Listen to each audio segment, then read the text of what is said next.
Hi అండి. అందరికీ నమస్కారం. Welcome to my channel. ఈ వీడియోలో ప్రభుత్వ ఉద్యోగ పెన్షనర్లకు 4,120,00,00,000 మంజూరు. ఆర్థిక శాఖ తీపి కబురు. దీనికి సంబంధించిన పూర్తి వివరాలు వీడియోలో తెలుసుకుందాము. వీడియో అయితే ఎక్కడ గాని స్కిప్ చేయకుండా ఎండ్ వరకు చూసేయండి. అప్పుడే ఇన్ఫర్మేషన్ పూర్తిగా అర్థమవుతుంది. అలాగే వీడియో చూస్తున్న ప్రతి ఒక్కరు వీడియోకైతే లైక్ చేయండి ఫ్రెండ్స్. ఈ వీడియోని తోటి ఉద్యోగ పెన్షనర్ మిత్రులతో అయితే షేర్ చేయండి. కొత్తగా మన ఛానల్‌ని చూస్తున్నవారు ఇంకా ఎవరైనా సబ్స్క్రైబ్ చేసుకోకుంటే వెంటనే మన ఛానల్‌ని సబ్స్క్రైబ్ చేసుకోండి.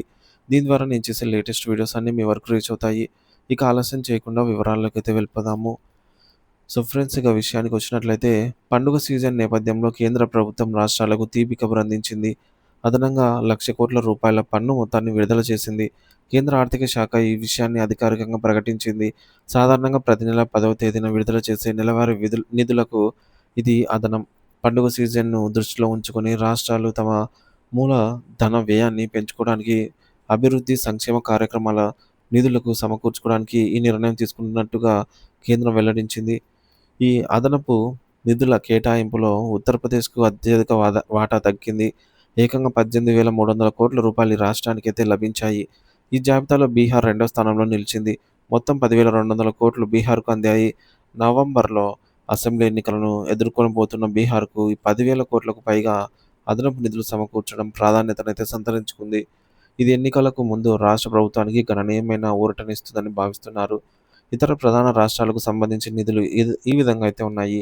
మధ్యప్రదేశ్‌లో 7,900,00,00,000, పశ్చిమ బెంగాల్‌కు 7,600,00,00,000, మహారాష్ట్రకు 6,400,00,00,000, రాజస్థాన్‌కు 6,100,00,00,000, 6,100,00,00,000 అంటే 6,100,00,00,000.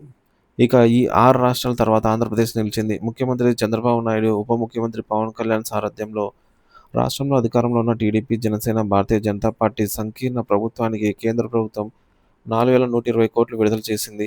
తెలంగాణకు 2,136,00,00,000 విడుదల చేశారు. మిగిలిన రాష్ట్రాలు అనుకున్న అందుకున్నటువంటి అదనపు పన్నుల వాటా వివరాలు ఈ విధంగా ఉన్నాయి.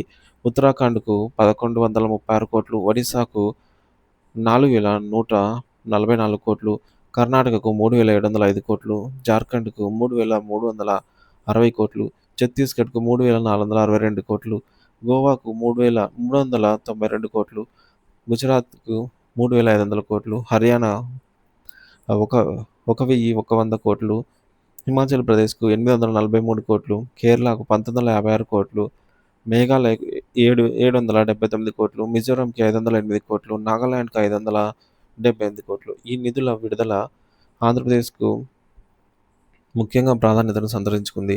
2 రోజుల కిందటే ముఖ్యమంత్రి చంద్రబాబు నాయుడు ఢిల్లీ పర్యటన చేసిన విషయం తెలిసిందే. ఈ సందర్భంగా ఆయన కేంద్ర ఆర్థిక మంత్రి నిర్మలా సీతారామన్‌తో సమావేశమయ్యారు. ఆయన వెంట కేంద్ర మంత్రి పెమ్మసాని చంద్రశేఖర్, రాష్ట్ర ఆర్థిక శాఖ మంత్రి పయ్యావుల కేశవ్, పలువురు ఎంపీలు కూడా ఉన్నారు. రాష్ట్రానికి రావాల్సిన అదనపు నిధుల వాటి గురించి వారైతే చర్చించారు. ఈ నిధులను తక్షణమే విడుదల చేయాలని చంద్రబాబు కేంద్ర ఆర్థిక మంత్రిని విజ్ఞప్తి చేశారు. ఆయన విజ్ఞప్తి చేసిన కొద్ది రోజులకే కేంద్రం ఈ అదనపు నిధులను విడుదల చేయడం గమనార్హం. ఇది రాష్ట్రంలో అభివృద్ధి కార్యక్రమాలకు, సంక్షేమ పథకాలకు మరింత ఊతమిస్తుందనైతే అంచనా వేస్తూ ఉన్నారు. ఈ అదనపు నిధులు రాష్ట్రాల ఆర్థిక పరిస్థితులను మెరుగుపరచడంతో పాటు పండుగ సీజన్లో ప్రజలకు మరిన్ని ప్రయోజనాలను అందించడానికి సహాయపడతాయి.